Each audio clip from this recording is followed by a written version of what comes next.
The Vantho dynasty was defined by a coastal castle that functioned more like a gallery than a fortress.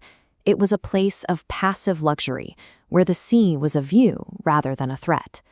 As the only daughter, Ilyra's childhood was shaped by this insulation. Her identity was built on silk robes, dance lessons, and books, keeping her entirely separated from the weight of a sword. The family's wave seal was a constant presence, but only as a decorative motif. It was embroidered into her bedsheets and stitched onto her headdress, a symbol of status that required no effort to maintain. This environment created a specific kind of fragility. Her sense of self was tied entirely to these external comforts and the title she inherited, leaving her with no internal foundation if the walls were to fall. In psychology, this is often the setup for a total identity collapse. When an individual's worth is validated solely by external pillars, like a castle, an army, or inherited wealth, they don't develop an independent core. If those pillars are violently removed, it creates a vacuum. Without the external structures to define who they are, the individual is often left with nothing but a dark, empty space where their identity used to be.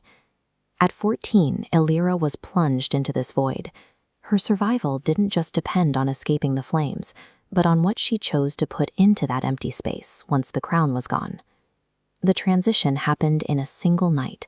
Ilyra was 14 when the kingdom fell, and she watched from the tree line as the only home she had ever known was reduced to ash. She fled with a few surviving guards, trading her silk robes for travel-worn wool. It was a permanent shift. From that night on, she refused to wear the fabrics of her former life. Her entire royal heritage was suddenly compressed into a single object, a simple steel sword. The elaborate banners of her childhood were gone, leaving only the wave crest etched into the hilt. She was a blank slate, standing in the wreckage of a dynasty. With no castle to return to, she had to decide if she would spend her life trying to rebuild the past or building something new.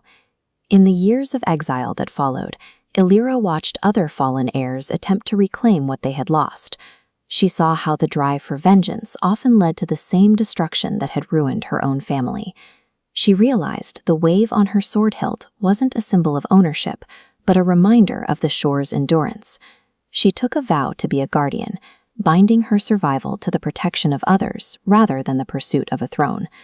This choice created a divergence in her path. While the standard route of reclamation loops back into the violence of the past, her decision to guard the shores pushed her into a new, linear trajectory. By choosing to protect instead of conquer, she changed her role in the world. She became a barrier that absorbs trauma, refusing to pass the cycle of destruction on to the next victim. Now an adult, Ilyra is a wandering knight, a figure defined by utility and presence rather than the golden halls of her youth. She wears silver teal plate armor, designed for the mobility required in a life on the road. The heavy broadsword she carries has become a tool of constant defense, a far cry from the decorative items of her childhood. This teal glow on the blade is the Sea Guardian blessing. It isn't a magical gift or a curse from the night the castle burned. It is a biological trait of the Vantho bloodline that remained dormant for generations. This power required a specific trigger.